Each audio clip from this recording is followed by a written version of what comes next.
All right. Can you guys hear me? Testing. 1 2 3. 1 2 3. Testing.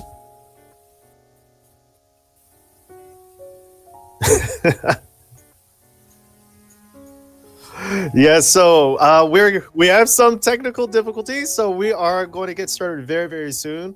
Looks like the players are already starting out, and we are waiting for the board to update here.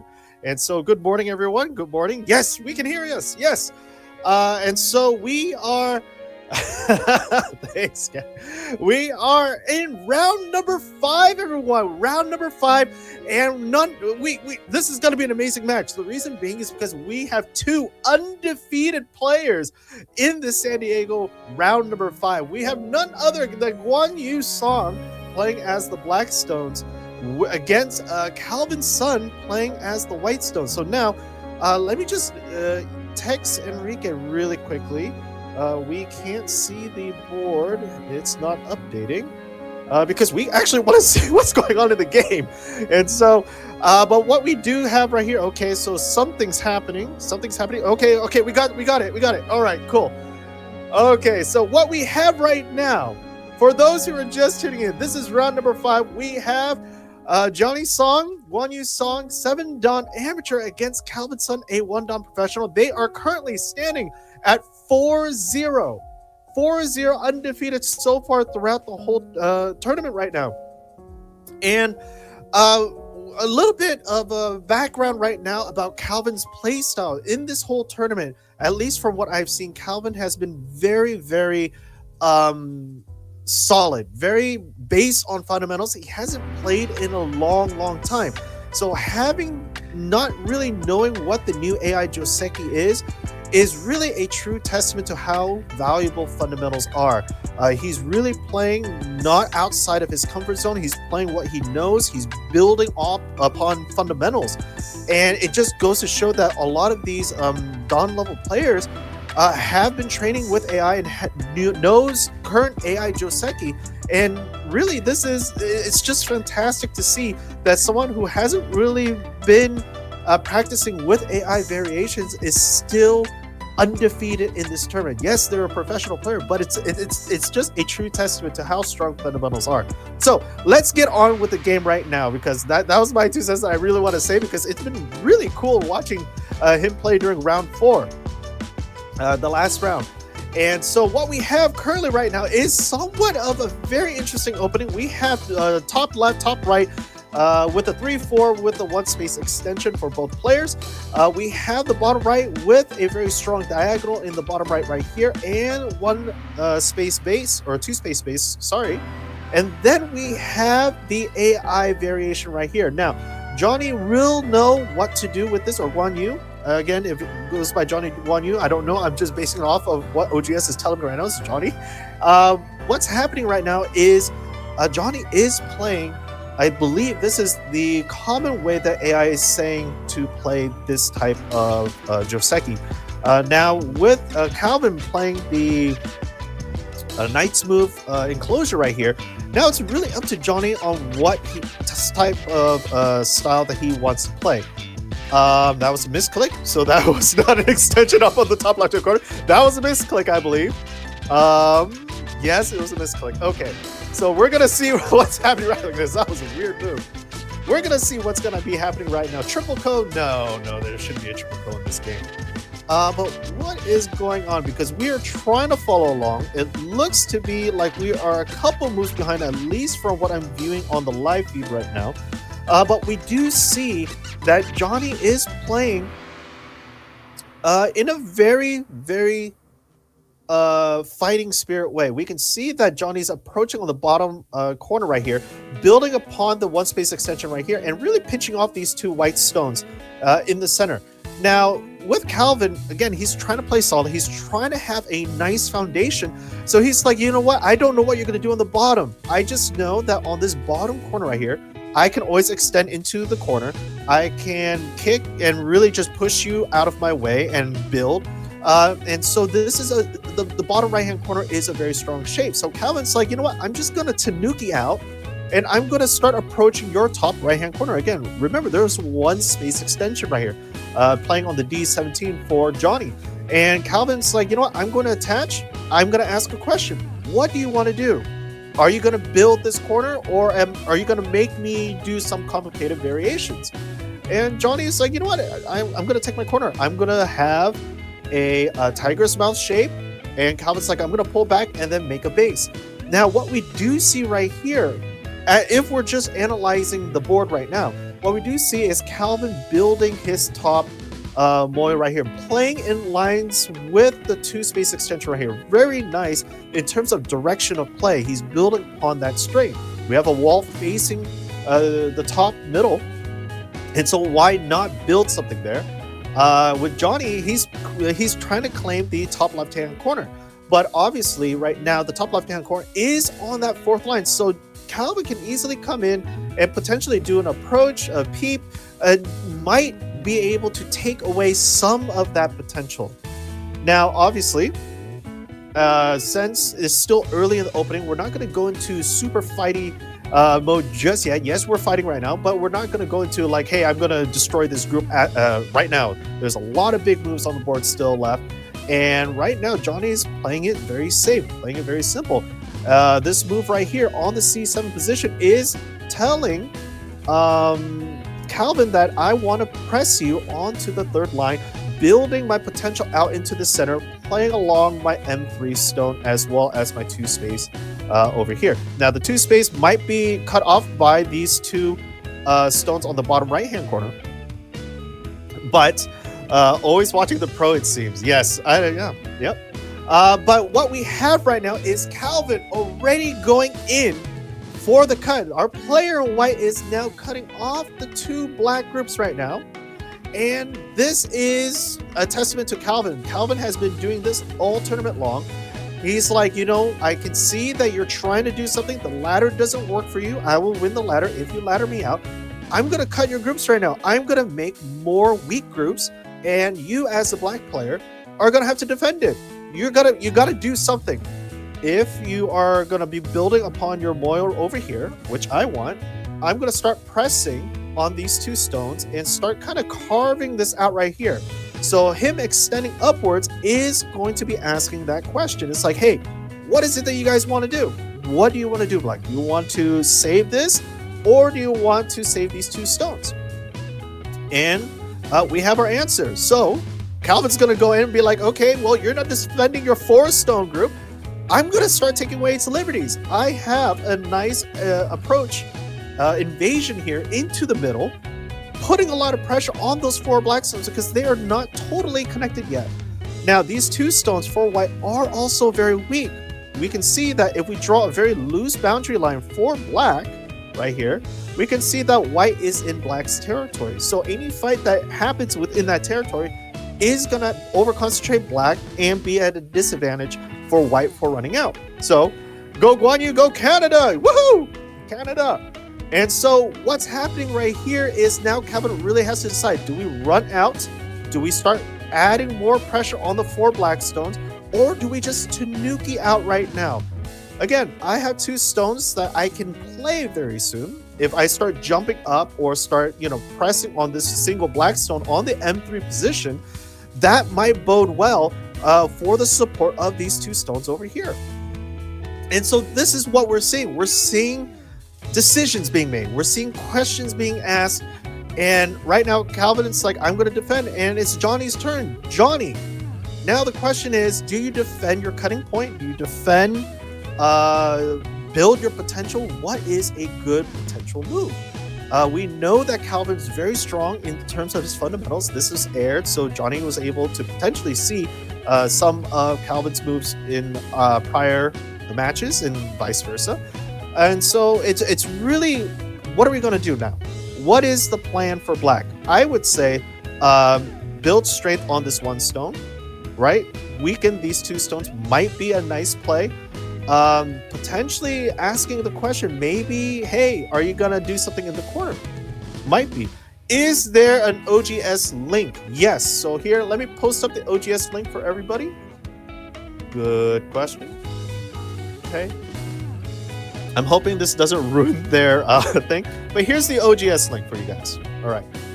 And so the question is, what is Johnny gonna do? Again, these two contestants that we have today, participants, whatever, players, they're undefeated. Thanks, Scott. They are undefeated right now.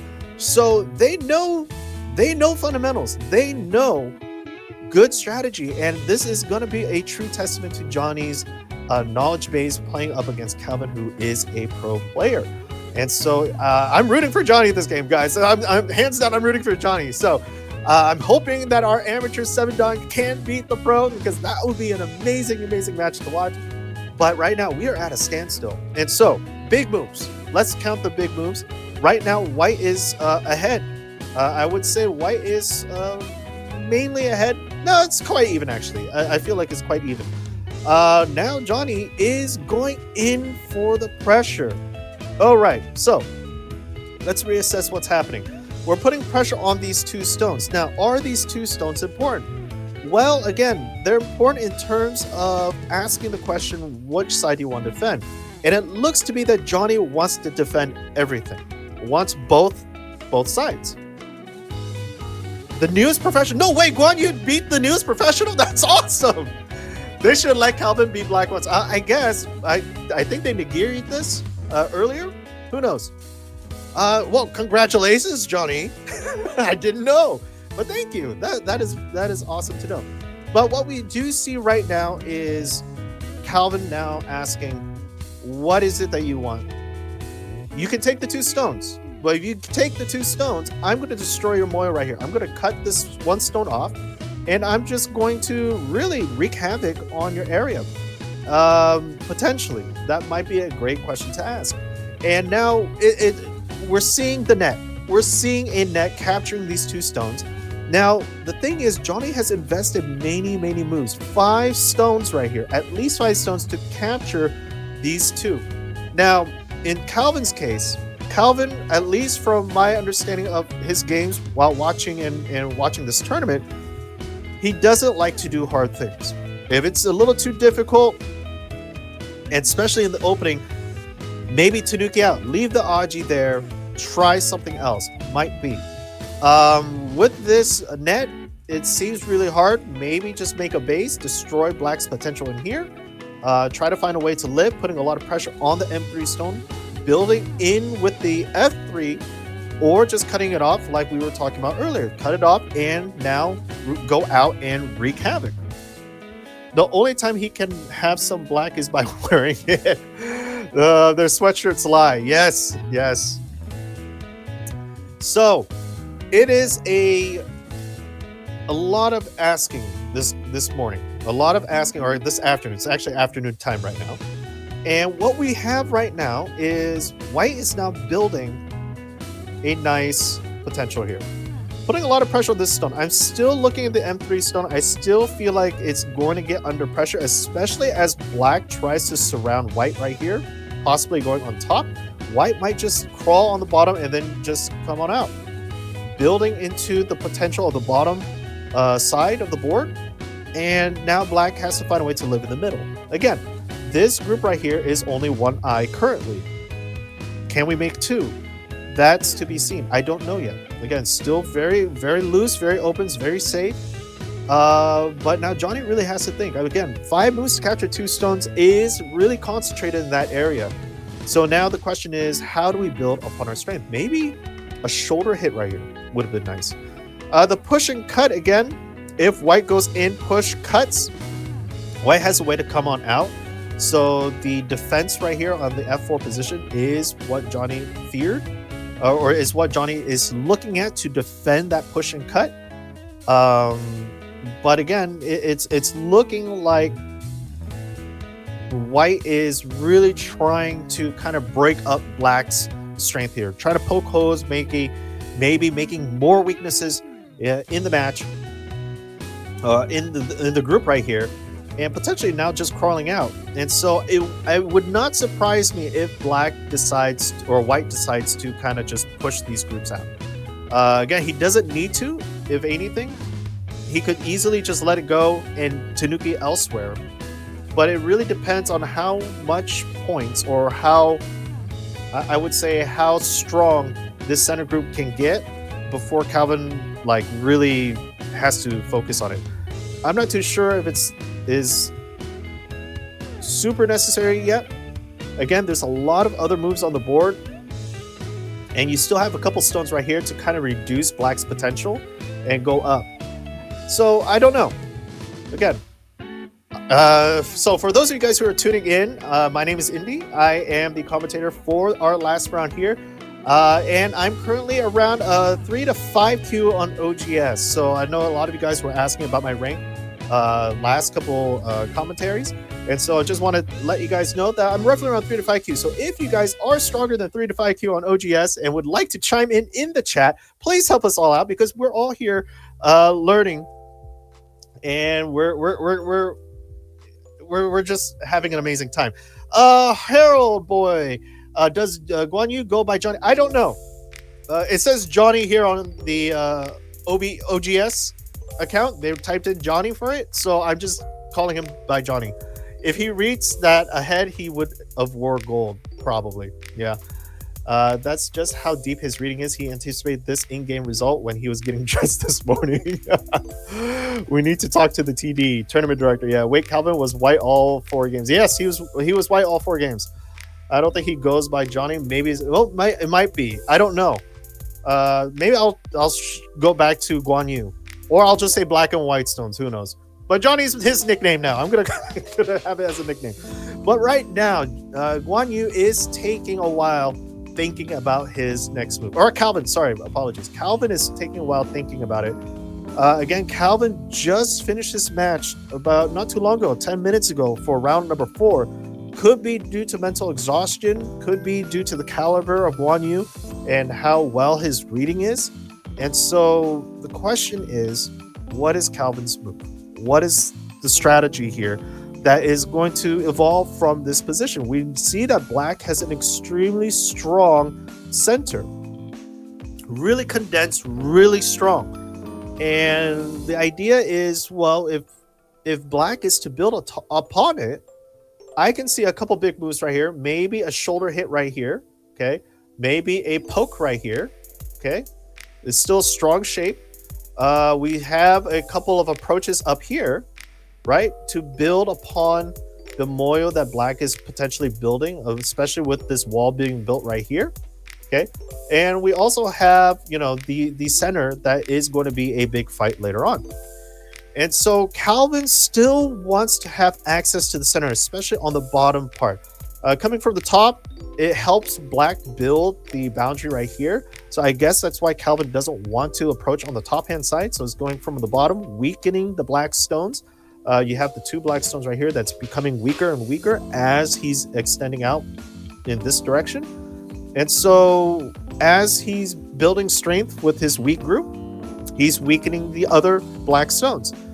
And again, the whole point of this cut right here is to build weak groups. We've been seeing that in round number 1 or round number 2 and round number 4. Calvin's notorious, at least in my opinion, from those 2 matches, of just cutting groups constantly. And so I think Johnny knows that, Guan Yu knows that, and he's going to try to defend his weak groups. And so right now, what will Calvin do? Will Calvin save these 2 stones? Are these 2 stones important? Well, the problem is, if Calvin saved these 2 stones, Black is going to pretty much crawl on top and develop a very strong wall. And so if Calvin's whole plan was to sacrifice these 2 stones, create a tiger's mouth right here, and build good shape and approach outside, weakening this stone, reducing Black's middle potential, I think the sacrifice is needed. Need to sacrifice those 2 stones on the bottom, build good shape, come on out, and then move. Now, he decides to save instead, and Guan Yu sees that is a threat to that M3 stone. So now he's going to do a 1 space extension, putting a lot of pressure on those 2 stones in the bottom right-hand corner right here. And now we're just going to have to wait and see. I'm not too sure what's going to happen. And again, if you guys know what's going to happen, let me know, because as a single digits Q player, this is what I see. And I'm hoping that you guys are enjoying this. And so we have a 1 space extension, putting a lot of pressure on those 2 white stones on the bottom right-hand corner. And we can see that black is building, constantly building the moil in the center right here. Okay. Now, does Calvin believe that these two stones are in danger? Possibly. But again, it could be that he might be seeing that, hey, I still have the corner and I can still run the center. My group is perfectly healthy. I'm just going to Tanuki. Could just very well be that. I mean, again, look at how many stones black has invested in the center right here. And so Calvin's like, you know what? I'm just going to take bigger points. I'm going to prevent you from coming out onto the G15. And I'm going to start taking my center over here. Okay. At least that's from what I'm seeing. Now, another white move, maybe a shoulder hit right here would be nice to kind of build onto that that direction, I feel. Again, this G15 stone is there to prevent black from expanding upwards and building the two walls right here. So this G15 stone was needed to reduce black and improve white's wall as well.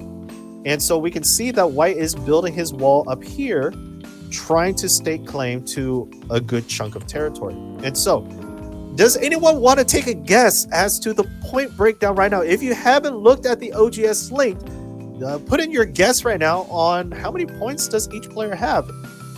From my estimation, let me see here. It looks to be that white has, I want to say, about 24 points approximately, maybe. White's way ahead. I don't know. I'm bad at reading. So let's see. All right. So put in your guesses if you guys want. I'm going to take a look at the estimator score right now. And as of right now, white is ahead by 0.7 points. White is not ahead by that much. If anything, black has caught up. And black is really putting pressure on white. Yeah. Because white's territory is like right here, and a little bit of right here. But if you look at black probably has like this bit right here, maybe 2 points right here, a big chunk right here, and maybe a little bit right here. And potentially this little bit over here, potentially. Or this bit right here, sorry. So it looks to be fairly even in size. But yeah, Guan Yu is holding strong. I mean, obviously so. He beat a professional player earlier this year, new professional player, and so his strength is not to be trifled with. And so Calvin, I think, is really put on edge right now in terms of just mental focus. Gotta stay focused in this game. Again, both players right now currently are 4-0 on their win-loss ratio for this tournament. This is a 5-round tournament, and they both have beaten their opponents 4-0. And so this is the ultimate tiebreaker right here. Who would win? Our amateur favorite or our professional favorite? We'll see. But what is happening right here? Now, Calvin just played there. Black now has to make a decision. It is a very close game, but we do see white building strength on top. And honestly, if black is playing right here on the 0-3, for me, I would like to see black trying to, strengthen his attack on these two stones. I mean, you invested that move as a defense, but again, that group is still one space extension. It's still vulnerable to certain weaknesses. But right now, what Calvin is doing is what's Guan Yu's scared of. In essence, Guan Yu is going to ask a question. Calvin, what do you want to do? Are you going to take this whole top, or are you going to let me have a little bit of it, maybe the corner, or maybe I'll just run out. I'll sacrifice the stone, and I'm just going to place some stones in the center right here to run out and reduce your potential. And so this attachment right here, again, you only ever attach to strong stones. So for DDKs who are currently viewing right now, this is a big lesson that I have learned. You don't attach to weak stones. You only ever attach to strong stones so that you over-concentrate your opponent and you get a couple more stones in the area. And so Guan Yu knows that Calvin is very strong in this boundary right here. So why not ask a question? I'm going to attach right away. I'm weak. I have only one stone. You're strong. You need to invest more stones in this tiny little area, and I get my question answered. And so it is a question. And so Calvin is now asking, do I let Guan Yu stay alive on the top or reduce the top? Maybe I will Tiger's Mouth right here, right? Honey at the attach is the proverb. Do I protect my corner going on the bottom? And then letting Calvin, or letting Guan Yu come up and then enter the side? That is a tough question. Do I clamp? I don't know. And so, chat, if you guys want to put in your opinion, let me know. But, or not, it's too late now. But it looks like Calvin is now going to be pushing on the top hand side, trying to prevent Guan Yu from coming into the center. He's going to have to extend right back into the R17 position. You cannot do a double honey in this position, just for the fact that you're going to be an Atari. And so Guan Yu is now going to extend, taking his place in the corner, top right hand corner. And so Guan Yu carving out some of Calvin's original points. Guan Yu is now going to, plays a couple Sente moves, trying to escape in the center. Calvin's going to cap, building a nice shape right there. And we could see Calvin's wall being built. And now Guan Yu can easily play an extension right here, reducing the power of that wall while expanding out. Okay. So I'm pretty sure after we've settled the group right here, an extension right here is going to be warranted. It will be needed, right? Pushing out, and then out. Maybe a nice shape out into the middle, right? Extend into the corner, and then we're going to have to wait and see. So now we have Black invading nearly successfully. It's not super successful just yet. It still needs a couple more moves, but we have a successful 80% successful invasion on the top corner right here. Again, it is very strained. We have a Black group like pincered between two white groups. So Black still needs to invest a couple more moves. Doesn't want to let this invasion go because honestly, that's game ending at that point. And we're just gonna have to wait and see. Black is gonna try to build as much liberties as can. Hane maybe jump out and really reduce White's center control. Again, as Black is growing and putting pressure on these stones, maybe a Hane right here, extending out, putting more pressure on this group over here, this white group on the side is also becoming weakened, or is getting weakened due to the strength of the Black stones on the right hand side. So it is an aggressive fight right now. Black is really squeezing White out of the way, pushing White out of the way, trying to take what he can, carving out those territorial points, and we're going to go from there. So feels great for White. I'm not too sure.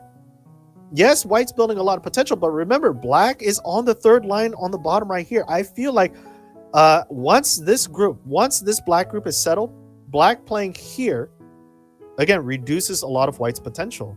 I'm not too sure if it's a really good move. And again, White still has to come back and defend their weaknesses right here. There's a lot of cutting points that can be taken advantage of if Calvin is not protecting those. And Guan Yu, being a very strong 7-dan amateur, is going to see those weaknesses. Again, they're both Dan level professional. So I'm pretty sure they understand that, but my single digit Q understanding of this game still feels like the wall for White right here is not as strong just because we do have a Black group in the bottom right hand corner.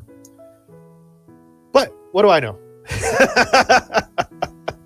That's what I'm seeing, and I'm hoping that I'm right. But again, we're just gonna have to wait and see. So now Calvin's got to make a decision right here.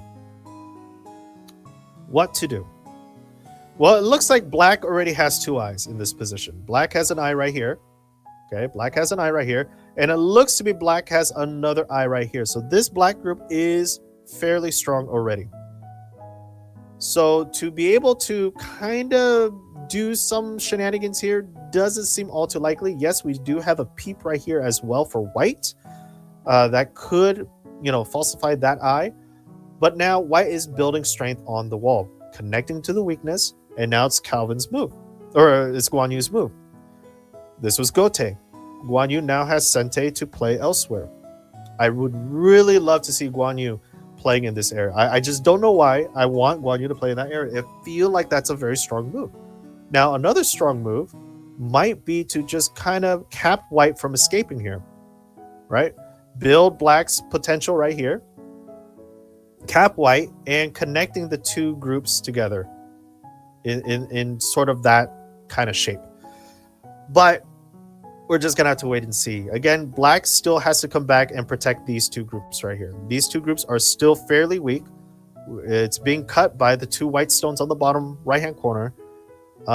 So it's still a fight. It's still a fight.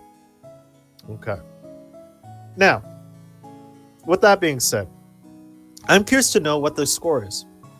If I was to take a look at the score, guys, what do you guys think about the score? What is the score currently? Is white in the lead? Or is black in the lead? Write down your thoughts in the comments, in the chat, and I'll let you guys know, because I think this is still a very, very complicated game. It's still a very complicated game. There's still a lot of points left in question. And so, yeah. Nope, black is not leading. But thanks for taking the guess, Paperless. White is leading by 0.1 points, at least when I checked. 0.1 points. So black and white are essentially even at this point. Again, there's a lot of question about the potential in this area, right?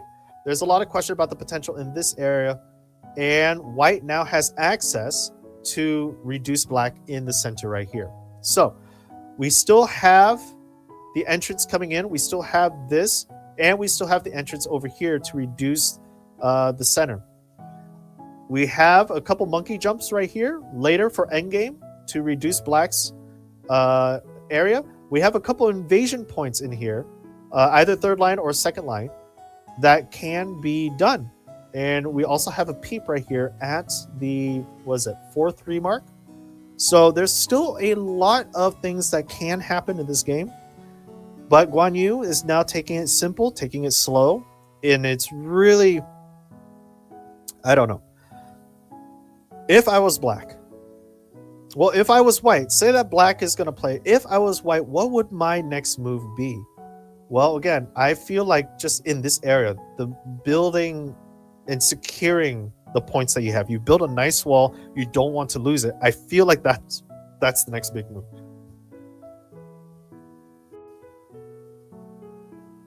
Okay. This is also somewhat urgent over here, I feel. And then invading in this area feels like it's going to be needed soon. So either the knight's move out, but that's super Gote. It has no purpose besides just extending out. So I don't think white's going to do this yet until they find a way to make it a requirement, either through a defense of a group or through an attack of a group. Okay, I think I can chat now. Awesome. Welcome in. All right. So currently,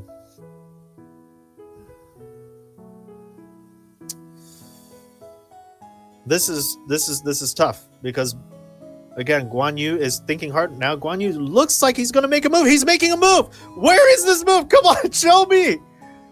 Where is the move? Okay, so Guan Yu, instead of taking the move that I thought was important, is now going to go on top, is squeezing white even more, potentially disrupting and destroying white's big potential. Well, why is that? We have a big wall right here. We have a somewhat strong group on here. And as we're building, white's probably going to connect. Black is going to extend up, solidifying those two eyes. And then from there, we can pretty much do whatever we want. Okay, I think Johnny knows that the peep right here was a very powerful peep. It disrupts the eye shape, and I don't see this being two eyes just yet down here. Okay, so Johnny wants to make sure that this black group here has 2 eyes. It reduces white, builds upon the strength of black to really have a safe game. I feel like this is a move to just ensure that I am alive. Okay, I'm alive. Once I am for certain that I'm alive, now I can go on the offensive, hyper offensive. Okay. White decides to poke out Peep. And it looks to be that black doesn't mind the Peep. That is interesting. So what happens if white cuts? If white cuts, black goes down. Wait, what happened?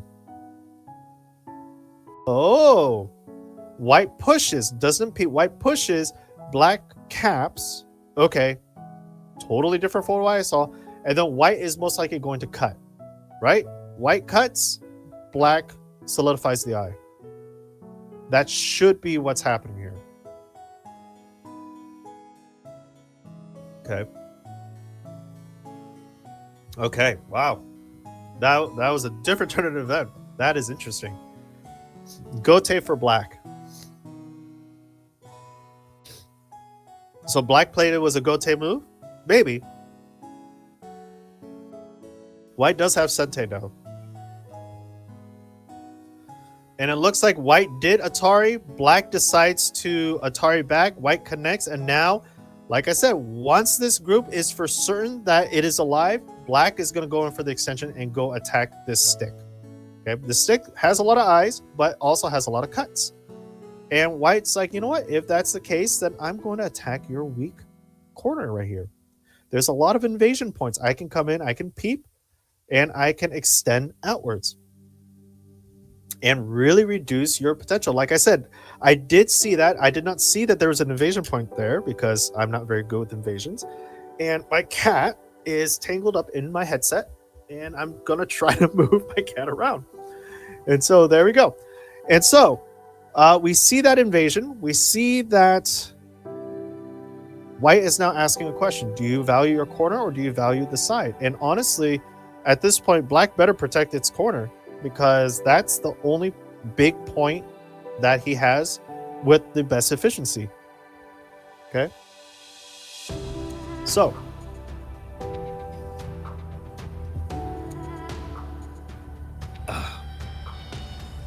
Anyways.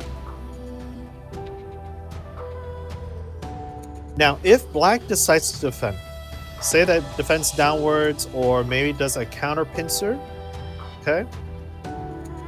Again, black shouldn't do that because the corner is quite valuable. If black gets reduced down to a stick, that's going to bode more problems for black later on. And so black is going to play a couple Sente moves. Black sees that white's group is somewhat weak. There is an Aji stone right here that could be used later on. And if black is going to lose the corner, then at least black is going to capture these 2 stones and disrupt the top middle. And again, this is just Sente moves. Black and will the push be needed? I don't know. I don't think the push is going to be helpful. I think now black should come back and defend the approach on the bottom right here. Defend the approach, defend your corner, and then as white builds another base, cap white. Cap white and go from there.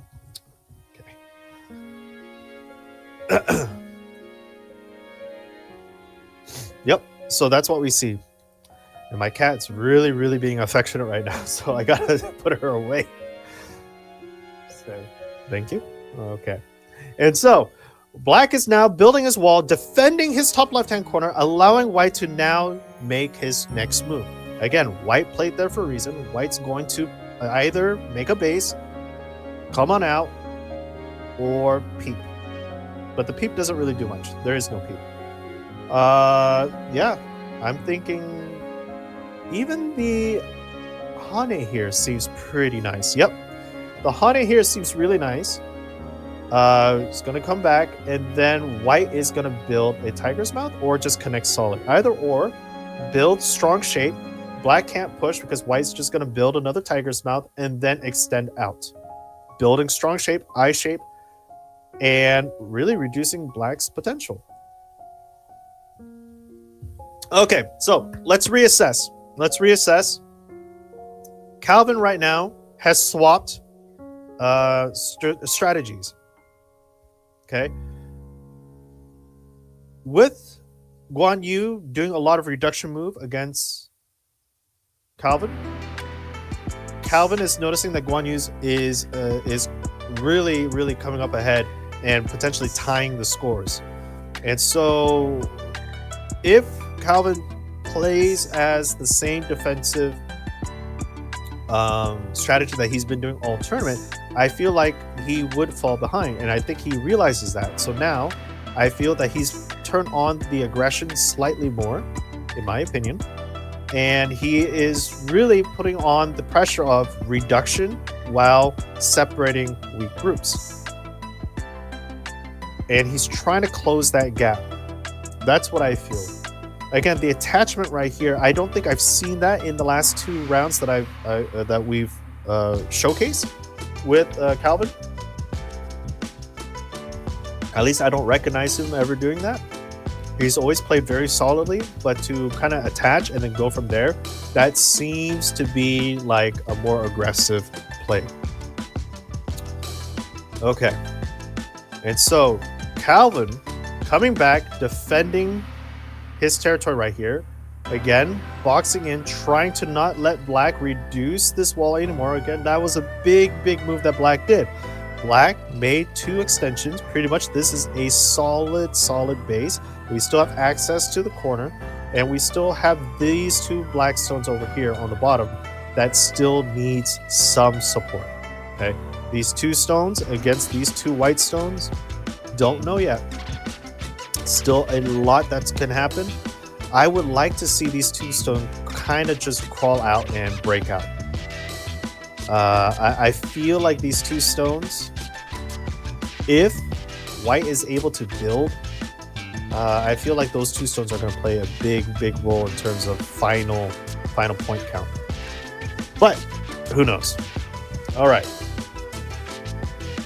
So white attaches again. Attach at strong stones, making them over concentrated. Black can jump. Okay, if Black jumps, it's a strong shape. We have a 1 space jump to a 2 space extension. Still a very strong shape. Adds a little bit more cutting points, but it's nothing too detrimental. I could never ever find a way to break through this type of shape in my games, and so I feel like that is a move. Playing on top might be, but then leads to a cross-cut, complicated fight. I don't think that Guan Yu needs to do that. If anything, if I was playing against a 6Q, his auto move would be to Hane that white stone. Yeah, but we shouldn't Hane, right? Because again, that cross-cut is going to cause a lot of complicated fights. And I think Calvin right now, if Calvin feels like he's behind, which he very well might be at this point, he's going to want a complicated fight to kind of catch up. Now, I didn't say to Hane on the bottom side, right? I was talking about the top side. The bottom side is a little bit easier to deal with. I don't like that move. Does the ladder work?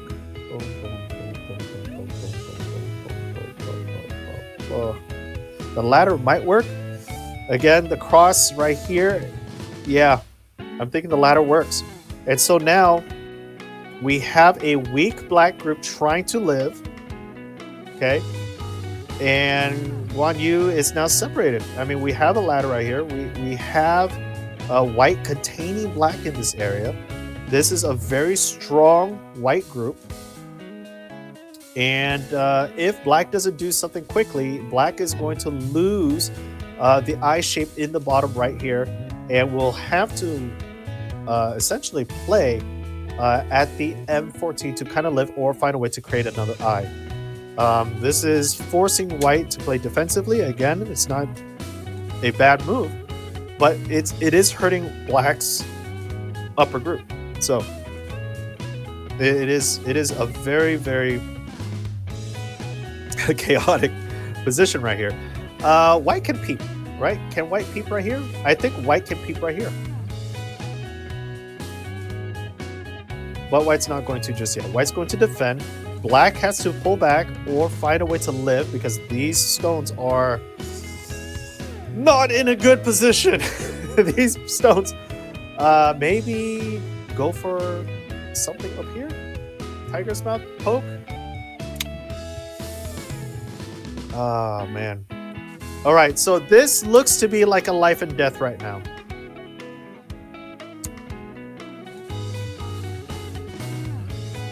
It's 2 eyes. Okay, that's 2 eyes. It's no life and death. It's 2 eyes. He has a bamboo. Even if Calvin pushes, white just extends, right? And that's 1 eye. That's 2 eye. If you go in, maybe throw in, then maybe that would be a ko, but I think that's alive. So we have a successful invasion from black. Black has carved out another 10 points away from white, so the points has shifted, I think, by about 5 or 10 points, maybe 20. Let's see, how many points is that? 2, 4, 6, 7. That's 14 points, right? 1, 2, 3, 4, 5, 6. 14-ish. Plus 6 is roughly around 20 points. That's a 20-point sway from white's big potential earlier. At this point, I would say that black is ahead. At this point. That invasion was big. And so white now has a choice. Start pressing on black, destroying these 2 stones, capturing these 2 stones, building some potential in the area, might be needed. All right. Woo! How are you guys doing, chat? I am drained from just watching these players. I'm trying to make sense of the story that's going on, and it is a big story. So, all right. Black is currently ahead by 0.6 points. So now black is taking the lead. White was in the lead prior, but now black is ahead. It's still anybody's game. That's the thing. It's still anybody's game. And we just have just a big back and forth battle. It's just a lot of complicated battle. And I think at the end of the day, it's going to be the battle of mental stamina. How much longer can these players who are now in their 5th round of the tournament, 2nd round of the day, how much longer can they last? I mean, these battles are just constant back and forth. The mental strain on our players, even though they're as experienced as they are, is still playing an effect on their readability and their strategic execution. And so we see that these 2 stones are getting trouble. Black is going to slide, and now white is going to defend his group by coming on out and possibly pressing on these 2 black stones. So now the question is, I wish I knew how much time the player has left. That I wish I really knew. I don't see the clock image in our video feed, but I gotta say, like, you know, the timing of this is, how long has it been? It's been roughly about an hour since we've started viewing this round 5. So main time is running out for both players. Both players probably has at most 15 minutes max on each clock. We see white now pressing on the weaknesses of black's space extension right here. Black is probably going to respawn out. White's probably going to push out some more, building up the liberty count, building up the strength of those weak groups, and then from there probably jump out and start weakening the 2 black stones. I mean, those 2 black stones are really, really in deep trouble. The M3 and the O3 position. His auto moves will be Tahani at the white. Yes. Okay. Well, black decides to cut, push through the weakness, cut, and take profit. Oh, man. I don't know if this is the right move.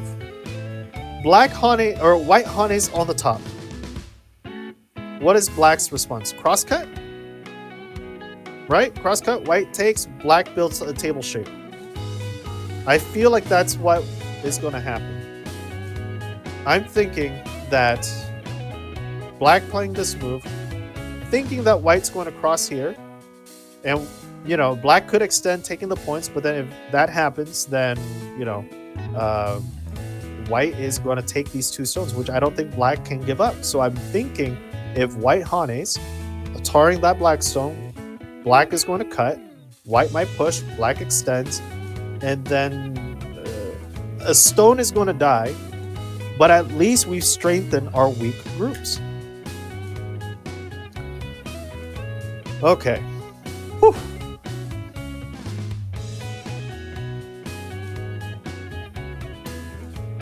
All right. So for those of you guys who are just entering our little game right here, there is a lot that's going on. Yes, we have a 1-dan professional Q7. Q7. Ooh, Q7. Yeah, that's a nice move.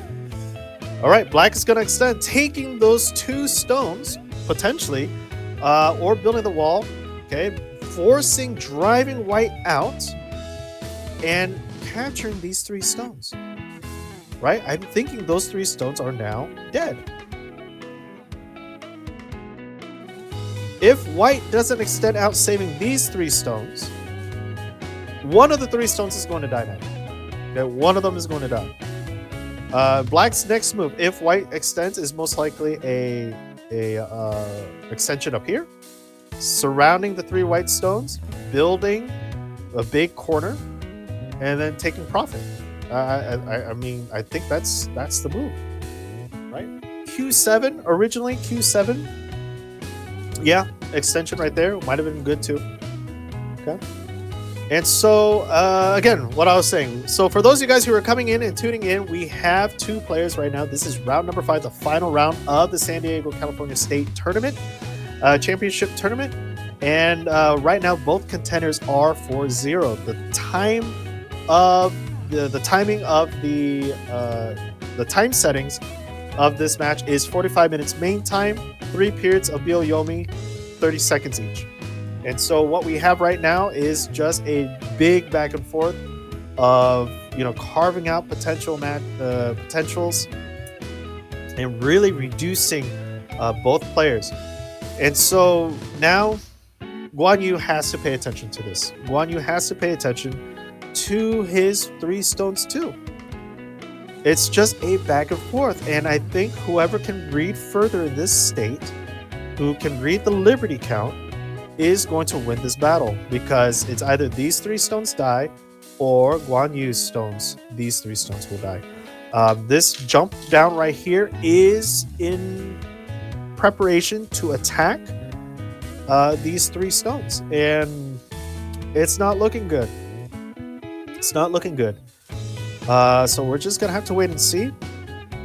This is a very strong shape, even if black caps, right? White just needs to extend down or cuts off black, and something is going to die. Something is going to die, and white will pretty much come out on top of this attack. And so the question is, do we continue our attack, or do we just give white this whole side right here and really trying to just expand out, building in our center and trying to take what we can up here?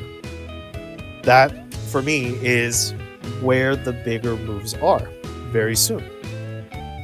Now, if black is able to see that there is a bigger piece of the pie and we can take it, again, I would like to see that, because cutting through, now the question is, can black cut through, right?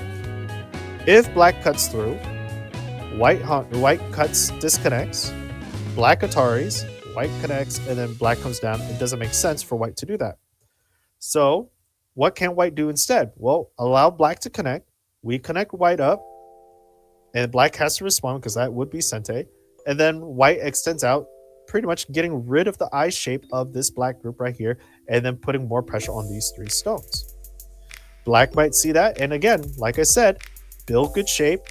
Now surround these 3 stones, saving in turn those other 3 stones. I know I'm saying 3 stones a lot. And now white is gonna have to make a decision. Oh man, what a game. What a game. This is such a complicated game, and I am Doing I am doing my best here. Wow. Talking about saving the best for last, right, guys? Anyways, I'm hoping you guys are enjoying the side commentary from a middle digit Q player right here. And so thank you guys again so much for contributing in the chat and letting us know what you guys are also seeing. Side mid moil still huge for black. Yes, absolutely. Side mid moil. Yep, the moil right here and the moil right here is still fairly big for black. Like I said, it's still anybody's game, but right now black is in the lead. And Kyogo, thanks for the raid, buddy. Rating with the party of 9. So guys, welcome. This is an exciting match. We have Guan Yu against Calvin, 1 Dan professional versus Guan Yu, 7 Dan amateur. Hello, yo. Welcome back, guys, or welcome. And we are in the middle, and right now Guan Yu, guys, is holding up his own. He is putting pressure on Calvin right now, really putting pressure, and Canada's winning. Canada's winning. So, oh man, it is a tough match right now for Calvin. Calvin, being a professional and haven't really been playing for a while, is being pushed to the limit. I feel the pressure from Guan Yu. The aura of this game is just very strong. S5 for white. Potentially, yeah. S5 looks like it would kill those 3 black stones, saving the 3 white stones. But the question is, as white is investing, right? If white is investing another move here to capture 3 stones and take maybe another 20 points, is that worth more than black taking big moil moves? Right? Is it bigger than black taking big moil moves? And that I don't know the answer to. I feel like, does black give up these stones and just let white take it? Right? Because it's a tough match. And like I said, whoever has a stronger mental stamina and can read further is going to win this type of battle. And for me, I can't read this far. And if I was playing, I would play elsewhere. I would probably try to build my moil. Again, white has a strong presence trying to connect down, so moil in the center might not be too good. But black is not giving up the corner here. Black is really taking that corner. If black can succeed in taking this bottom right hand corner, black is going to be in a very strong position and can attack white from all sides right here. And so we're seeing white being pushed to the max.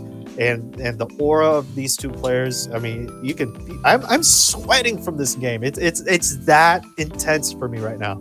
And it's just, I don't know. It is a very tough decision right here. And so the question is, now white is clamping. White is putting a lot of pressure on these stones. Does black have enough liberties to live and take out white? Now, if black Hanes right here at the R4, threatening the Atari, white reverse Ataris, and black takes, right? Yes, that is kind of like an I. And that will give black 1, 2, 3, 4, 5 liberties. Plus the I is 6. Does white have more or less than that? Well, white will have a lot more. 1, 2, 3, 4, 5, 6, potentially. 6 liberties to 6 liberties, plus I shape in the corner. And that's all white needs right now. White just needs I shape. White can just play at P2 now, live in the corner, right? I don't see why not. Live in the corner. Extend out to T2 as well, could happen, guaranteeing 1 eye. But I think the P2 might be a little bit stronger. Okay, P2. If black decides to take away the T2 move, then extend onto O2. If black decides to go down here, we're just gonna have to wait and see. Maybe O2 can create some, but not now. Maybe. Yeah. Yeah, O2 might be too rash. I'm thinking P2. So the question is, can white live? If white lives, this black group dies. If white lives, this black group dies. And that is a big, big ask. All right, so white is playing onto black's weakness. If black tries to take the P2, which I don't think black's going to, white cross cuts, black defends, white pushes Atari. Not a good thing for black because white now escapes out and there's a ladder that could potentially be disadvantageous for black. Most likely, black is going to pillar down, white's going to respond in Sente, right? And then we're going to have some fun shenanigans happening. Is it that clear black has R7? In my opinion, yes. I don't think black has R7. Sorry, I don't think black has R7. Right? Yeah, I don't think black has R7 at all. Yeah, black can't P2. Yeah, no, black cannot P2. It leads to a very, very bad shape for black, and white is able to escape out. If black comes in, right, at the R7, white extends down, okay? Black has to cap, forcing the Atari. White connects, okay?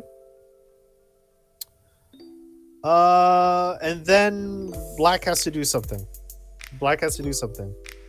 Maybe it's time that black can capture. Before it wasn't because these stones weren't here yet, but now that these stones are, we might be able to capture that. So we'll see. We'll just have to wait and see. But there is still a lot of Aji going on, right? Even if white makes this shape and black decides to cap here, here, and here, right? We can see that. White just needs to cut. Okay. Black needs to save, otherwise Atari's next move and then take. White has two liberties. And so, yeah, I don't know. For life in Q1, sacrifice 3 stones for life in Q1. Potentially. Yeah. Potentially. But right now, it's black's move. Yeah, it's pretty big for black. If black can take those 3 stones, it's really, really big because it saves his group right here. It saves this bottom right-hand group. So, okay.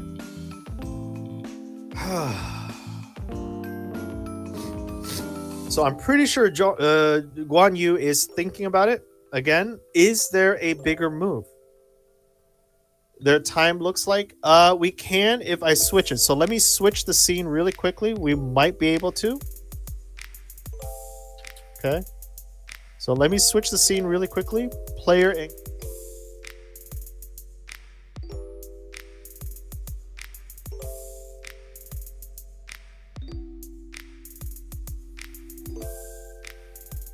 no. Unfortunately not. Sorry guys, they moved the clock. It's not in the box anymore. Rip.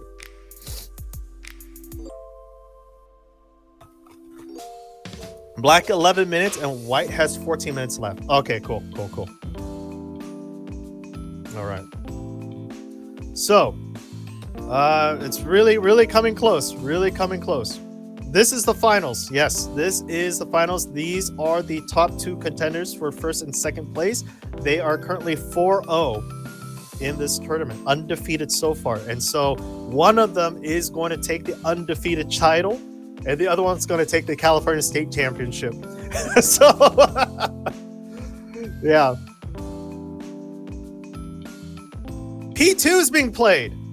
What? He played B2. Oh, snap.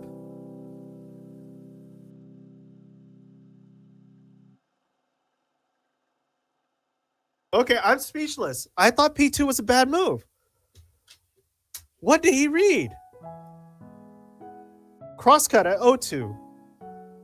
Atari, right?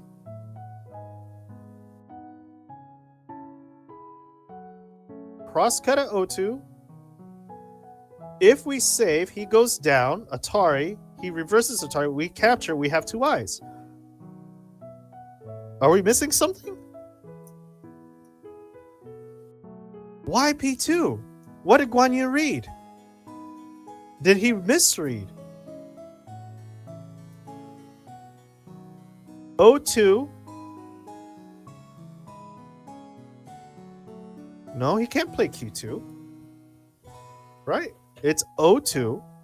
If he plays Q2, he plays at P1. No, still no. Shouldn't be that. Oh, maybe he's forcing compression. Sorry.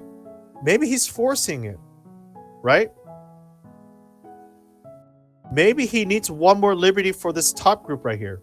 Maybe the reason why he's sacrificing this stone with the O2, he might go into Q2, limiting liberties to allow this black group to survive. That's the only reason why I would see him playing at P2. Again, he's going to try to run this group out, creating a second eye.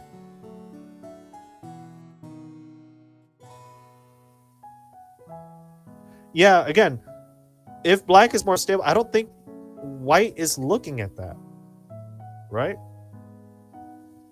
Or I don't think black is looking at that. O2, Q2, but then if white pushes, does that do anything? No, it doesn't do anything. Yeah.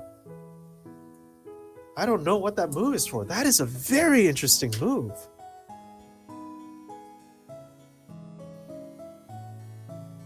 Like, the only way that that would work is if it's giving the R4 group an extra liberty to beat the liberty race and save it. Yes, white has to run. Does white have to run though? Like, if white crosscuts and just captures. No, crosscut, Atari out and run. Net. But then reverse captures. Oh, maybe. Oh, wow, that is tricky.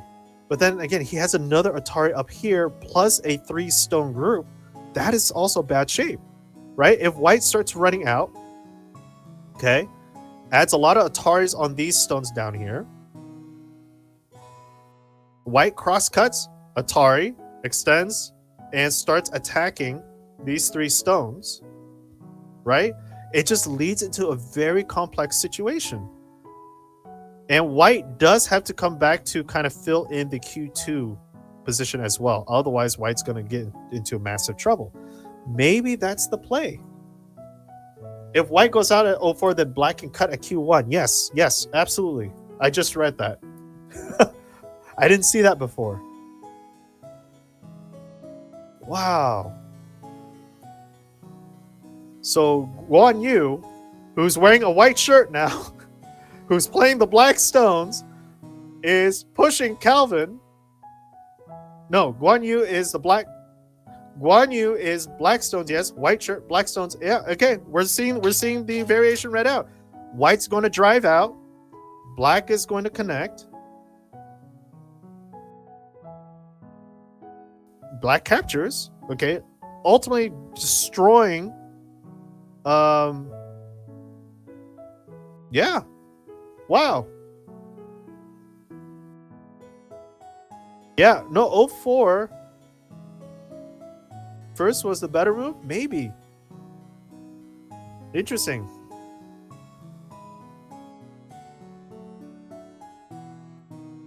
Wow.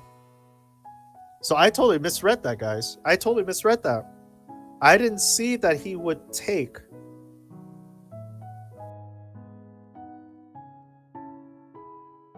But then again, I feel like if that situation arises, right?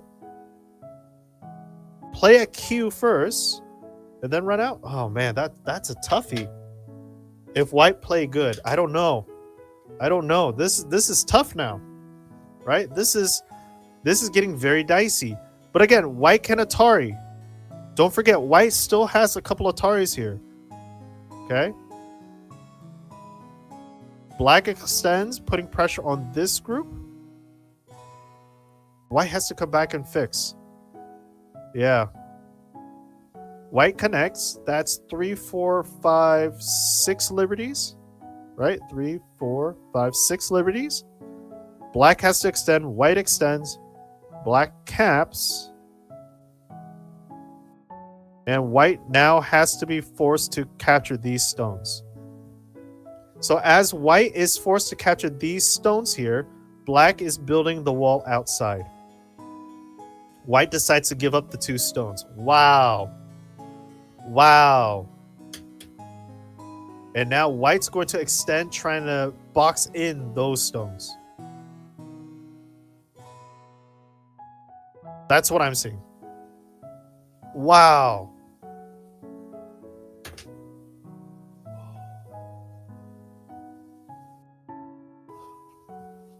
White needs to escape, but again, black has a lot of weak groups, right? We have a 1 stone, 3 stone group right here.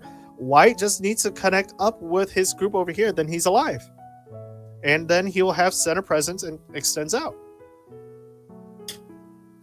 Need to kill 07. Yes.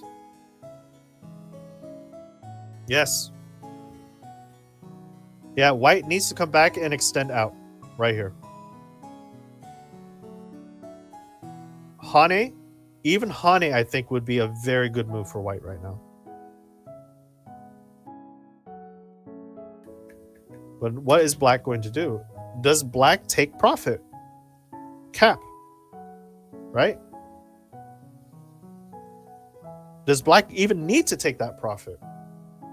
It is black's move, yes. But the question is, black doesn't need to take that profit. So black is going in for the jugular. Black's going in for the kill. He's going to try to reduce white all the way, potentially get rid of both eyes. Looking at that peep right there, that's a really nice peep. And pretty much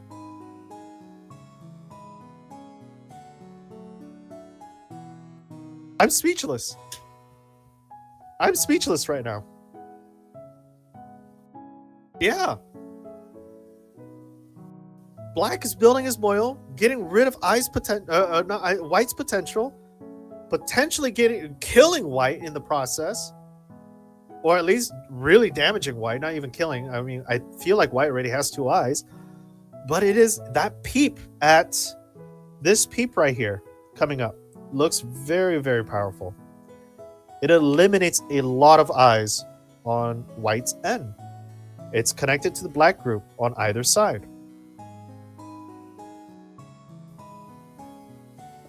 Take care, WMI Lich. This will be on recording, so you can view it after you wake up. It will be on Baduk Club. So thank you again for joining, and take care. Oh my gosh, man! N7 white now. N7. Oh man. No, N7 I think is a little too slow. Again, the stress right now is this. I feel like the 013 move is incredibly powerful. Has to stop this stone, right? We got to surround this stone right here, right? The N11 stone has to, if N11 stone lives and is able to connect back up with this black group, then this peep destroys eye shape. Completely destroys the eye shape. If white connects here, black extends, right? Building a bamboo, destroying this eye. White only has 1 eye, is now pincered between 2 black groups. Okay, if white decides to take, black Hanes, right? Falsifying the eye. I mean, it is such a powerful move, the 013. And right now, black has to find a way to have the N11 stone live. That is a wonderful peep by Guang Yu. I would never have seen that, but I'm just like, why would he play there? And the only reason why he would play there is to destroy the second eye, right? man, what a match. And the thing is, if Calvin comes back in and saves the eye shape, they're super intense. If Guan Yu comes back, or Calvin comes back and saves the eye shape, then what happens is that Guan Yu now builds a stronger presence in the center, pretty much netting White from escaping and building a strong outcome. Oh my gosh, this match, guys, this match. Now, if anyone wants to take a guess at the point breakdown, do let me know. I'm going to quickly take a look at it, and oh my god. Put in your bets, guys. Who's winning? Wow, this game. So, does anyone want to take a gander as to how many points White or Black is up ahead by? Oh man, this is an intense match. Look, the peep happened. The peep happened. No. What? Oh man, this hurts so much. This hurts. Had White switch. Yep, game over. Oh my gosh. Oh my gosh. This hurts a lot. Oh man. Yep. White defense. Now the eye's dead. The eye's dead, guys. The eye's dead.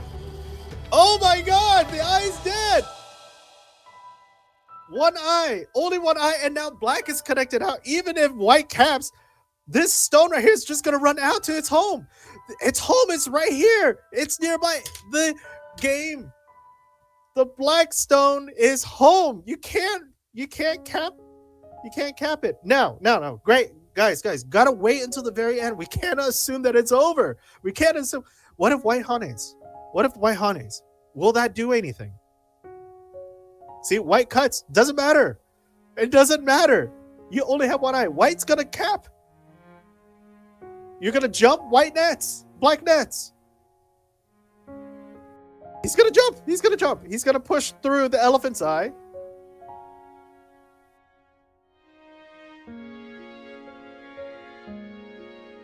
Oh man, guys, I'm sweating right now. Oh jeez.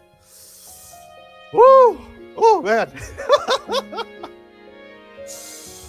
Oh, trap Black, very good. White, not, no. Hey, White. Again, the caliber of these players are so high that it's, oh man. The whole entire game, I bet you guys, if we looked at OGS in the AI analysis, the game is pretty much flatline until this moment. It was a very powerful tug of war, back and forth. White was winning, then Black was winning. Both players were playing perfectly, I feel. Oh man. Clamp. Right? Clamp? Now what is... I mean, here's the thing. Here's the thing, guys. Black does not need to kill White. Right now, White is stressing about surviving. Black can use that to his advantage. Black now has Sente. This move right here, Sente. This move right here, Sente. This move right here, Sente. And as Black is taking his Sente, he's building his territory, right? Building his territory right here, where White has to think about trying to survive. And now Black has the momentum. Black can push and gain whatever points he needs. And by the way, when I asked you guys what you guys think the points is, at the point in time that I asked that, Black, do you guys want me to spoil it for you guys? Black, you know what? I'm gonna keep quiet. I'm gonna let you guys kind of, yeah. Killing is fun. Don't get me wrong. But these are dawn level players. They know that they don't have to kill. They just need to win 51% of the board. 50.00001% of the board, and they would have won. Excluding the Komi, obviously. But this match, man, this match. Oh, Calvin is sweating. You can see Calvin's face turning red. Guan Yu is... Look at Guan Yu. He's so controlled. He's so centered. It's fun. If not, is a tournament. Yes. He's controlled. He's centered. And Calvin is nodding in disappointment. Oh my gosh. Calvin is nodding in disappointment. And Guan Yu now is making his move. What is Guan Yu's move? He's going to extend. I don't know what the move is. I got. Oh man, Guan Yu is like, you know what? Oh my gosh, his body shows he's excited. Yeah.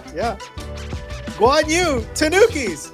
Guan Yu Tanuki. He's like, you have a cutting point, Calvin.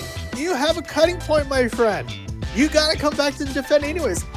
I'm gonna protect my group. If you don't play next move, I'm cutting you. And I will kill you. Oh, where's Dwyron when we need him? He can't cut. Why not? Atari. Oh, it's a ladder. Is it? Yeah, it's a ladder. Yeah. Cut leads to a ladder. Yeah. Oh man. Yeah, the ladder still works. Yeah, the Atari's here. And the limited liberties here. I just saw that. Yeah. Oh, but hey, it's still. Oh man. Double honey is more powerful. Yeah. But again, white just has to cap right here, and I think white's pretty much out. But again, still doesn't have two eyes, right? Still doesn't have two eyes. Black connects. Again, white is now aiming at this cut soon. Okay. Hopefully capturing these two stones. Like that is a saving grace for white right now. Is to capture these two stones. You're a mod. That's okay. All right. And so capturing this one stone is going to be vital for black's success on the white group. Yes, white's going to reduce the liberty, but it's going. Now, black does have to be careful. These stones right here are in a vulnerable position. So, can Guan Yu pull this off? Can Guan Yu pull it off? Now, again, black can easily just cap and kill these stones off for life, right? Saving these 3 stones in essence. But again, we do have a cut right here for white coming up.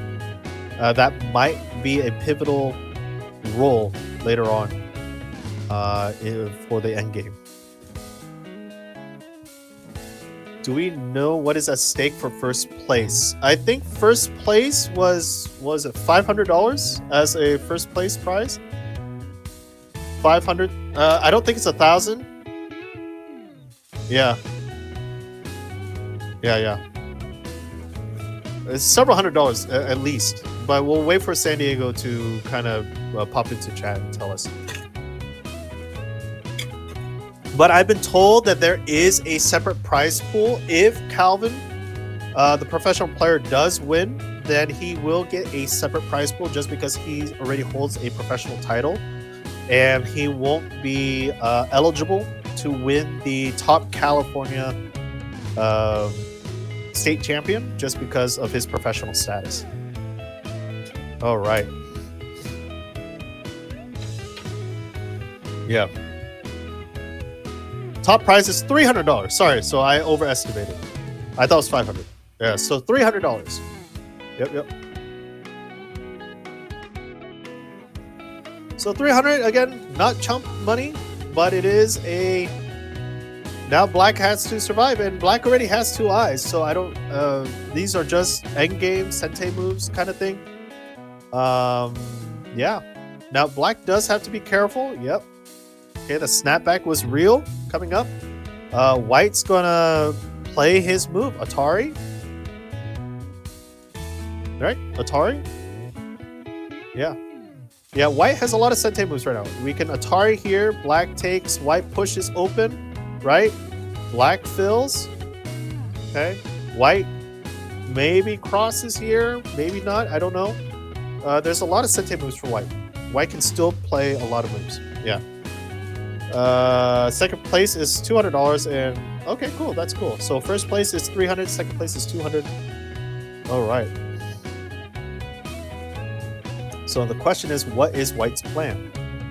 Again, the cap is really nice. Okay. The extension down here now looks really nice for White to build the potential. Now that Black is kind of contained, that's also an idea. Now we also, we still have this move over here. Okay. Don't forget, we still have this one move right here, this Aji move on these two stones for White. This could very well come into play much later, especially for the final counting of the board. If White is able to get a couple moves here, right, it might change the tide of the match. Those two stones are currently considered dead, but if those two stones are able to live somehow, that's big. That's super big. Because then it will threaten these three stones here. And since White is kind of trying to build a wall, and if White can successfully build a wall right here and cap these three stones, that is huge for White. 4 minutes left for Guan Yu, and Calvin just hit Yoyomi. Oh my gosh. So now it is a blitz tournament, guys. We are upcoming into a blitz match, and we're going to see a lot faster moves. So buckle your seatbelts. We're going for it. So right now, Black is going to be extending. Is going to try to damage White. Again, this White chain is looking very, very sad. White has to find a way to connect, and so White's probably going to extend on the J3 position, connecting up the White stones and saving it. Okay. But again, allowing Black to build that wall is going to be big. Now with Black having a couple peeping moves as well to disconnect White's chain, that's going to play a pivotal role for Black to contain this big moil. Now this big moil right here for Black is worth at least 20 something points. Let me count: 5, 10, 15, 20-ish points, 22 points at most. So if Black is able to play those big peeping moves and disconnect White, it might bode well for Black. Now, it is under the assumption that Black can have these stones here survive. It is fairly weak right now. White doesn't want to take the risk, so now Black has to find a way to defend his groups right here. Especially these cutting stones right here. These cutting stones are vital to the pressure that he's putting onto White, onto these stones right here.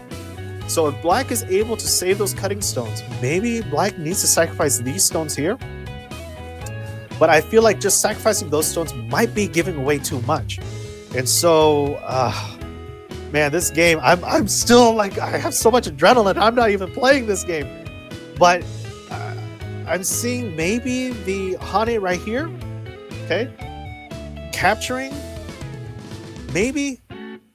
But then again, driving out is also an option for White. And so right now the Black group is looking kind of weaker and weaker as White's building strength on the bottom. We can predict that White might come in for the attack very, very soon, especially at the Elephant's Eye right here, which is the vital point. There's a lot of Ataris. There's a three stone group right here, which, as you guys know, 3 stone is not enough. It's a very bad shape, leads to a lot of netting and ladders. And so what's Black going to do? Black is going to try to poke in at White's shape. Maybe go for a Ko. A Ko might happen. I don't know if it's going to happen, but it might. Right? Atari. Atari's back. Capture the Ko. And do a reverse Ko. I don't know. This might be looking like a Ko situation, guys. So it's really... Oh, 5 periods of Miyoyomi. Oh, I didn't know that. I thought it was 3 periods. Sorry. Correction. So we have 5 periods of 30-second Miyoyomi. And it looks to be like Calvin knows that he might be behind. And he's going to go in for a Ko. Hey, I'm rooting for the underdog here. Not a Ko? Why not? Okay, what if Black Ataris, right? White's going to reverse Atari? Or not reverse, but use that Ko and then put some pressure on Black group. I want both to win. Yeah, just connect. Oh yeah, that's true. That's true. That's true. Okay, I stand corrected. It would be nice if a co maybe happened. Maybe J11 direct, maybe. Yeah, J11 if you connect it, yeah.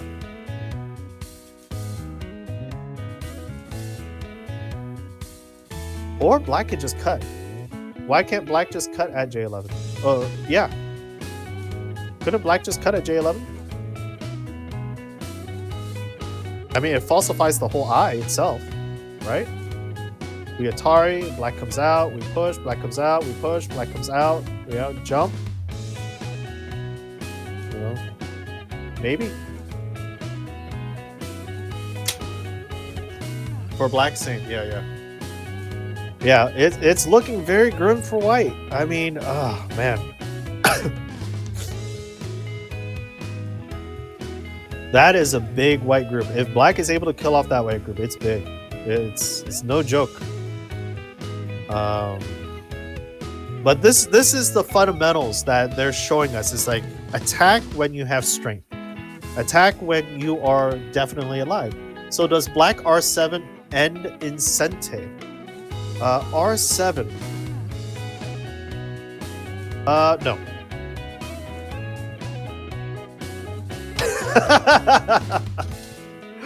So black is now going to surround these two white stones over here, looking to just grab whatever points he can. He's already ahead, I feel.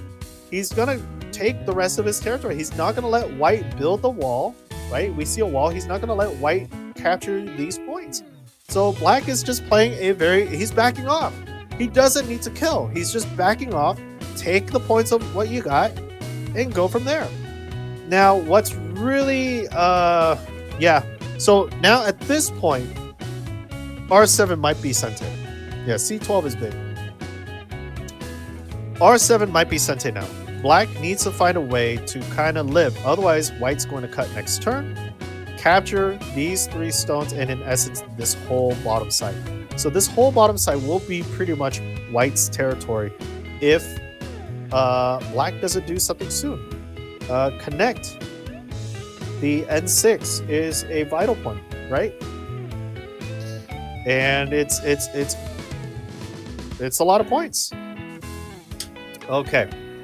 All right. So if we take a look at the score estimator, I'm going to take a peek at the score estimator because I'm curious to know. If I had a gander, let me see. Black has this points right here, has about 2 or 3 points here, about 2 or 3 points here. This right here is 2-ish points. Okay. And the potential here has now been very reduced because of this white stone. Again, the Aji guys, the Aji coming in. Like I said, there is Aji. So we are seeing the Aji playing a role right now. We see the attachment at the F8 position. It's going to allow pretty much black, white to come through. Right? White's going to push, cross-cut maybe? What's going to happen? White goes down to peep. I don't think white should go down. I think white in this position should cross-cut. Add more complications to the fight. And see what happens. But that wouldn't do anything, right? Yeah, the cross-cut wouldn't do anything because black would just connect. So white's going to double Hane and potentially surround this group while playing on the Aji of these 2 stones. So those 2 stones, like I said, is going to be playing a pivotal role at the end game. All right, I'm going to take a look at the score. So the score currently...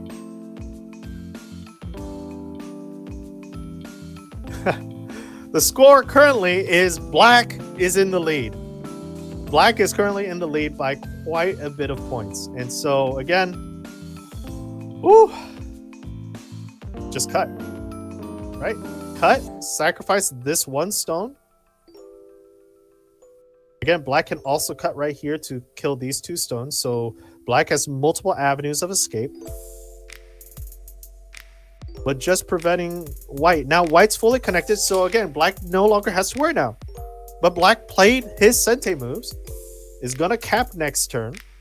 And like I said, he has the big moil that he's been aiming for since mid-game. All right. What if white Hane's right here? What if white Hane's? Black connects. White drives through. Black blocks. White takes. Black caps. White extends. Now putting pressure on these 4 stones. Right? That's what I'm seeing. I'm seeing that these black stones now are in trouble. What's black going to do right now? Black pushes down. Okay. White bamboos up. Right? White can bamboo right here, right? No, he can't because he's an Atari. He has to either take or move out. But I'm pretty sure just the Hane here is pretty nice. Yeah, these black group right here is looking kind of dicey. Ooh, my gosh. Tiger's Mouth, not bamboo. Thank you for the correction. Tiger's Mouth. Yes. Oh, man. White's going to go down. White's going to drive down. Does white have enough liberties? Black has to save. White's gone. Like I said, the 2 stones, guys. The 2 stones. The Aji stones are living. White goes down. White goes down, right? Is white? What's Guan Yu doing? You gotta let me know. What is Guan Yu doing?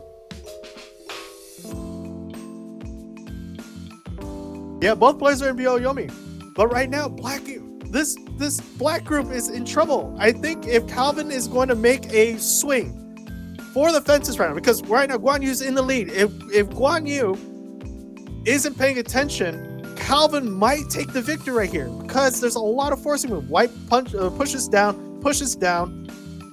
If White's able to capture those 4 stones, or even put it in Atari and then put it reverse Atari and then play a whole bunch of sentient moves, White might have a lot more. Just push out. White just pushes, create a lot of cutting points. Black caps, white captures. Black might protect and just go out and just really have at it, right? I don't know. It's not that simple? Maybe not, yeah. They live in Gote. Oh, man. So black is going to cap. And I feel like white needs to peep down here too. Again, white's going out. Okay, black is going to follow. Right? White Ataris.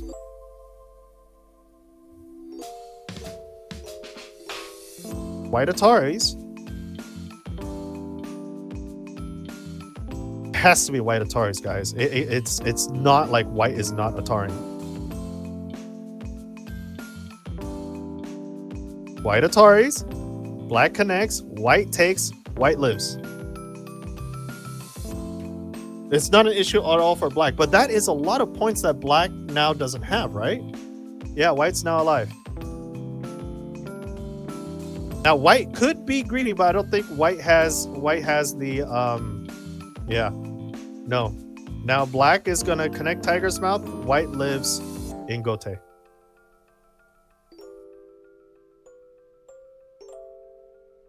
Oh man. Woo! So originally those points were black's, and now white was able to carve out what, 20 point from black's potential? I need more water. My voice is going. Now black is trying to do what he can. Yeah, it's Mii. So. Oh man. Oh. Black still has more points. Well, let's see. Yep, black still has more points. So we're just gonna have to wait and see. It's a 10-point swing right now. They didn't really do anything. Okay. So white only transferred the points, but they didn't really do anything. Okay. Oof. Thank you guys for helping me out. Really, I'm as much adrenaline as I have right now. I'm missing a lot of the common fundamentals of Go. I'm just so involved with the fight right now. Center point lost points, but the left has more now. Yes.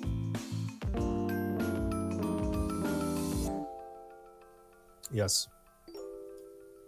Yep. Peep, monkey jump, peep. Again, 10 points is still anybody's game. End game is gonna be big for both players, especially that they're in Byoyomi. You can easily take 20 points in end game if you know how to play end game. And so, I think they're gonna fight tooth and nail for the last bit of points. And I think the end result of this game. All right, take care, Zerico. Thanks for stopping by. Have fun. Cheers. I just feel like, yeah, it's a very. I think they're gonna fight tooth and nail. Thanks for live. You're welcome. You're welcome. Anytime, come join us again. Yes. It's gonna be tooth and nail for this battle here. I feel like at the end of the day, the last points. If I was to make a prediction, I believe that one of them is gonna win by like 3 points. I think that end game is gonna be that big. Now I could be wrong. I could be totally misreading it, but I just feel like the caliber of these players, they will close the gap, and it's gonna be a very cool and close match. Oh. Oh. Man, not bad for a final game. So, oh man, this is such a fun game. I'm still like sweating bullets here. Black is just answering everything now. Yeah, Black's ahead. Black can play calm. It's White that needs to figure out what to do, right? And worst case scenario, White resigns. So, oh man. Now, what would be nice is to steal these points away. Yeah, I was gonna say these points are fairly big. So steal these points away, capture these 3 stones. Might be needed. Okay. If I was to estimate score, yeah. Oof. Yeah, but there's still a lot of points on potential right now. Yeah, end game. Again, this cut right here, I would love to see White play here to catch up. That cut is, that pretty much ensures the death of this group here. Again, these 2 stones are dead already. Maybe not. I don't know. Yeah, we'll see.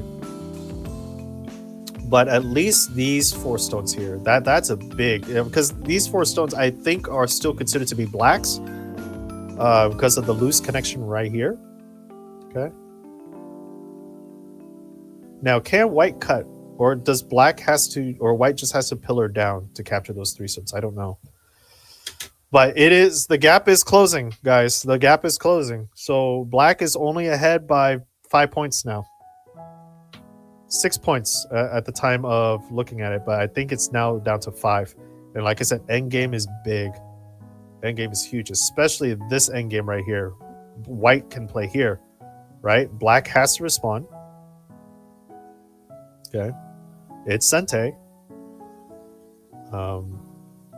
Yep, the monkey jump. Didn't I say, guys, monkey jump? Monkey jump. Look at that. The 4 monkey jump on both sides, protecting both diagonal. Black is like, well, you can try, but it's not going to happen. Black's going to cut. Atari, capping right here. Capture. Cap. Seal. That was how many points reduction right there? That was already a 6-point reduction. Right? Almost 6 points. And I think just with that, yeah, Black should have blocked. I think just with that caught the game up. I want to see. What is the score? I'm so curious now. Nope. Okay, Black's still ahead by 6-7 points. Okay. So again, it's just endgame now. It's just endgame. Oh man, how is this gonna happen? Oh man, this match. Ooh. Like I have 3 ghost stones in my hand, guys. 3 ghost stones because I'm like just fidgeting with it, and I'm like rubbing to see which ghost stone's gonna be on top, and that's my prediction for the winner. Oh man. So again, black is making his big end game right now. White's gonna pretty much defend. Yeah, black has Sente, and I think this is game. Yeah, I'm sweating. I'm sweating. I'm sweating. The adrenaline's running through me, and I'm just like, yeah, the game is intense enough, and I'm feeling the pressure. That's like this whole tournament has been such a fun tournament. Like I think this is the most fun I've ever had casting. Oh man. Now there is a couple moves for black or for white right here, is to just kind of come in and just be annoying. Another monkey jump. We got another monkey jump going on. Oh man. And I think with that monkey jump, I think that is game at this point. Trying to record this game, I'm not even the one playing. Yeah, no, this game has been a match. Our professional player, Calvin's son, playing as the White Stones, has met his match. Guan Yu, our Canadian player up north, playing as Blackstones, might be our next AGA or NAGA, North American Go professional player. I'm pretty sure if Guan Yu can, he should try out. He should try out for the North American Pro play. I would really love to see him get his pro card here. I mean, this is such an amazing match. Great fundamentals. Great reading. Yeah. Yeah. Yeah. Guan Yu played last year? Oh, darn. Didn't know that. Yeah. Yeah, I'm still fairly new in the game, guys, so news-wise, I don't know too much. So thank you guys for helping me out. Bill played out of his mind. Yeah, no, oh man, it's and this is why I love the game. I really love this game because every time we look at this game, it's always a brand new feel. It's the aura of the players, the intensity that they're portraying, and it is such a, I don't know how to explain it. I think you guys understand what I'm saying, right? It's like it's just, oh man, this game, I love this game. Anyways, so what's happening? Well, we are solidifying our points. They'll only really played the last 5 games, in my honest opinion. Really?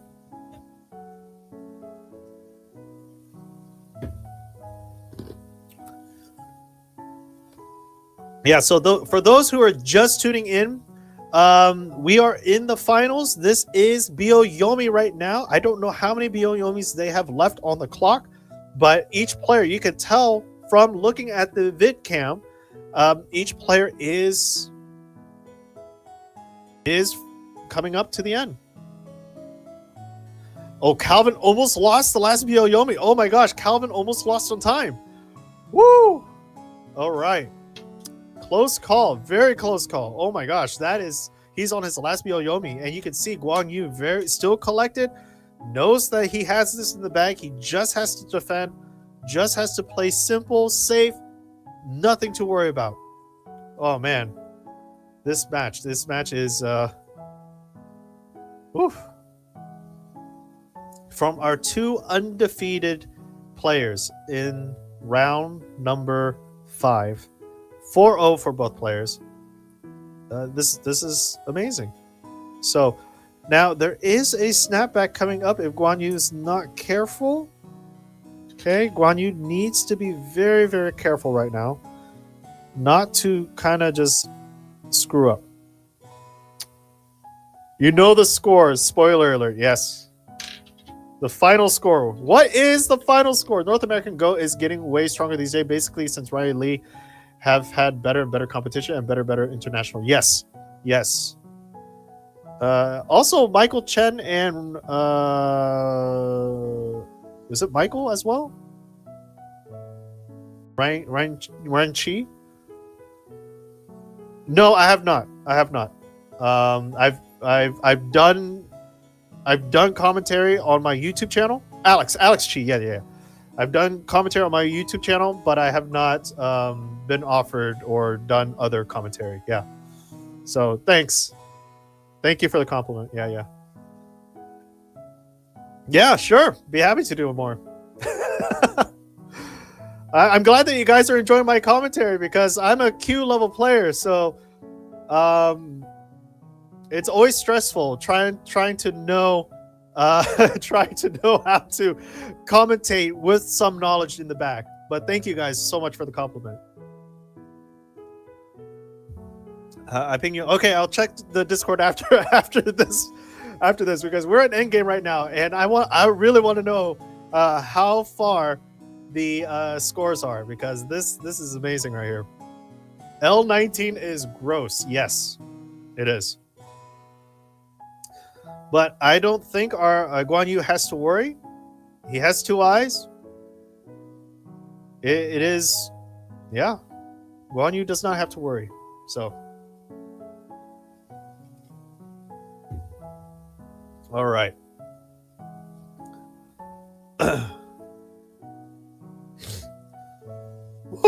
So, if you guys want to put in your bets, how much did Guan Yu or Calvin win by in this final endgame? Or are they going to lose by resignation or timeout? I hope Guan Yu do. If Guan Yu loses by timeout, I'm going to flip. All right, I'm going to flip. I'm honestly going to flip because he should not lose by timeout. I know they're on their last Miyoyomi right now. But that would be very, very sad for Guan Yu if he loses on timeout. And I'm hoping that the clock actually has some sound. I believe the clock has sound, right? So, man. Oh man.